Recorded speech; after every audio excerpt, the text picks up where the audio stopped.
ফ্রিজে থাকলে কি একটু গন্ধ চলে আসে, রান্না করতে গিয়ে কি মনে হয় এই মাংস আর আগের মতো স্বাদ হবে না?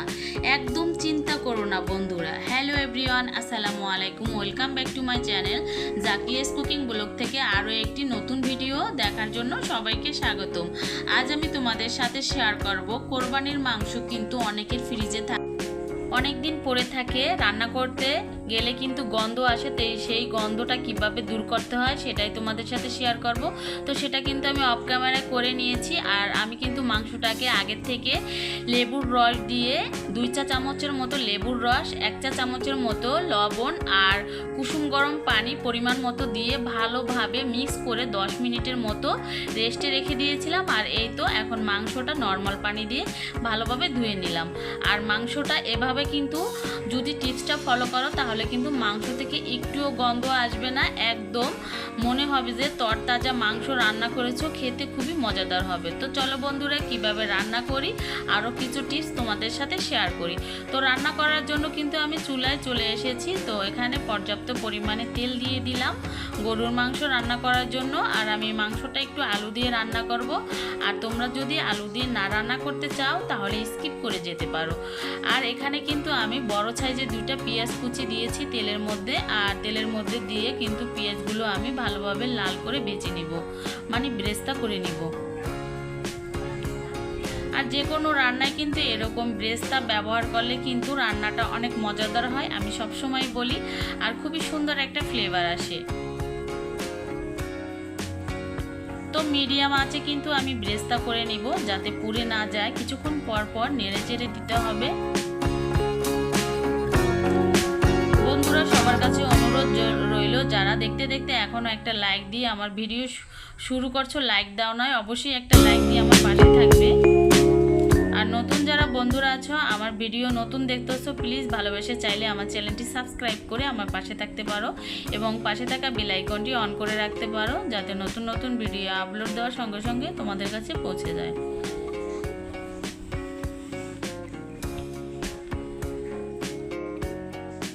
তো দেখো পেঁয়াজগুলো কিন্তু ভাজা হয়ে গিয়েছে, লাল লাল করে একদম ভেজে নিয়েছি। তো বেশি ভাজা যাবে না, তাহলে কিন্তু কালো হয়ে যাবে। তো আমি লাল করে ভেজে নিয়েছি। এখন তেল থেকে কিন্তু পেঁয়াজগুলো তুলে নিলাম।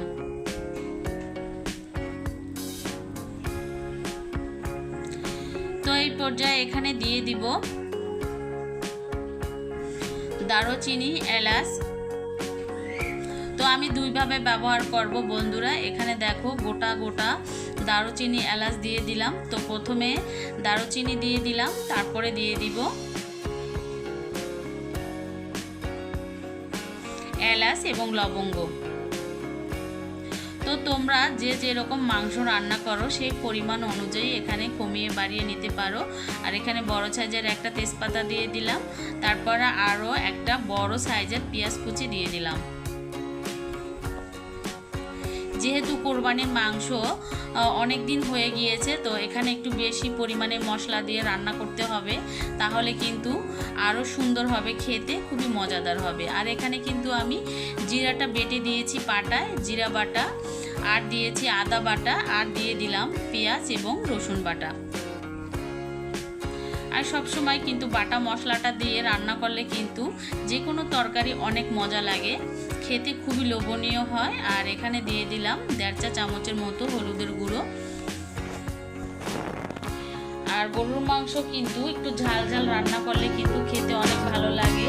আর কোরবানির গরুর মাংস কিন্তু একটু ঝাল ঝাল, অনেক দিন যেহেতু ফ্রিজে থাকে, একটু ঝাল ঝাল রান্না করলে সেগুলো খেতে কিন্তু অনেক অনেক লোভনীয় হয়। তো দেখো আমি কিন্তু এখানে গুঁড়ো মরিচ কিন্তু একটু বেশি পরিমাণে দিয়েছি। আর মরিচটা কিন্তু ওরকম ঝাল ছিল না, কালারটা কিন্তু অনেক সুন্দর ছিল। আর দেখেই বুঝতে পেরেছো মাশাআল্লাহ অনেক সুন্দর কালার। তো এখন ঢাকনা দিয়ে ঢেকে আমি মশলাটাকে কষিয়ে নিব।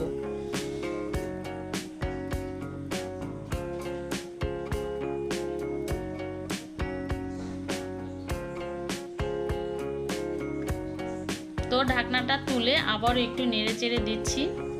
আর আমি কিন্তু এখানে লবণ দিয়ে দিয়েছি বন্ধুরা, তো বলতে পারি নাই, এর জন্য দুঃখিত।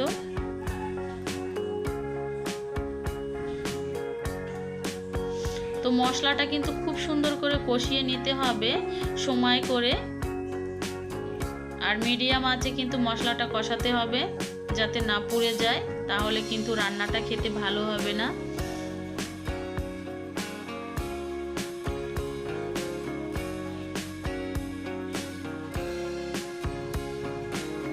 বন্ধুরা, আমি যে টিপসটা বললাম তোমরা অনেকেই জানো, হয়তো বা অনেকেই জানো না। এই টিপসটা কিন্তু ফলো করলে মাংস কিন্তু একদম টাটকা থাকবে এবং সুন্দর হবে। তো দেখো মশলাটা কিন্তু ভালোভাবে কষানো হয়ে গিয়েছে। এ পর্যায়ে মাংসগুলো কিন্তু আমি পানি থেকে তুলে মশলার মধ্যে দিয়ে ভালোভাবে নেড়ে চেড়ে নিলাম এবং সুন্দর করে কষিয়ে নিতে হবে। আর এই পর্যায়ে এখানে দেখো কিছু পেঁয়াজ কুচি দিয়ে দিলাম, তারপরে দিয়ে দিলাম কাঁচামরিচ। এভাবে মাংসটা রান্না করে খেয়ে দেখো, অবশ্যই অনেক অনেক ভালো লাগবে। তো আবারও ঢাকনা দিয়ে ঢেকে দিলাম এবং মাংসটাকে ভালোভাবে যতক্ষণ সিদ্ধ না হবে ততক্ষণ কষিয়ে নিতে হবে। তো দেখো আমার মাংসটা ভালোভাবে কষানো হয়ে গিয়েছে এবং সাথে সিদ্ধও হয়ে গিয়েছে। এই পর্যায়ে এখানে আমি বড় সাইজের দুটো আলু নিয়েছিলাম এবং ছোট ছোট টুকরো করে দিয়েছি। আর আলুটা তোমরা যদি না চাও তাহলে কিন্তু স্কিপ করে যেতে পারো। তো আলু দিয়ে আবারও কিছু সময় ধরে কষিয়ে নিতে হবে আলুটা যতক্ষণ না সিদ্ধ হবে। তো আলুটা প্রায় সেদ্ধ হয়ে গিয়েছে। এখন এখানে আমি ঝোলের পানি দিয়ে দিলাম। আর মাংসটা আমি একটু হালকা হালকা ঝোল করে রান্না করব, যেহেতু আমার বাচ্চারা মাংসের ঝোল খেতে অনেক পছন্দ করে, তাই আমি এখানে ঝোল একটু রেখেছি। আর তোমরা চাইলে এখানে একটু ভুনা ভুনা তৈরি করে নিতে পারো। আর শেষ ফিনিশিংয়ে কিন্তু এই মশলাটা অ্যাড করতে হবে অবশ্যই। তো এখানে কিন্তু আমি দারুচিনি, এলাচ আর যে পেঁয়াজের ব্রেস্তাগুলো করেছিলাম সেখান থেকে কিছু নিয়ে শিলপাটায় বেটে শেষ মুহূর্তে গিয়ে কিন্তু আমি এই মশলাটা অ্যাড করে দিব। এতে করে কিন্তু মাংসর যে একটা গন্ধ থাকবে সেটা কিন্তু একদমই থাকবে না, খুবই সুন্দর একটা ফ্লেভার বের হবে। আর এই মশলাটা দেওয়ার পরে 1 থেকে 1.5 মিনিটের মতো জাল করে নিতে হবে। তো লবণটা ঠিকঠাক হয়েছে কিনা একটু দেখে নিলাম।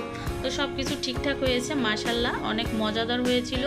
অনেক দিন ফ্রিজের মাংস রাখার পরে যদি এরকম করে রান্না করে খেয়ে দেখো, অবশ্যই অনেক অনেক ভালো লাগবে, একটুও গন্ধ আসবে না। আর এই মাংসটা কিন্তু আমার ফ্রিজের ছিল, কোরবানির মাংস। তো আমি যেভাবে রান্না করছি সেটাই তোমাদের সাথে শেয়ার করলাম। তো বন্ধুরা, তোমাদের কাছে কেমন লাগলো অবশ্যই কমেন্টের মাধ্যমে জানাবে।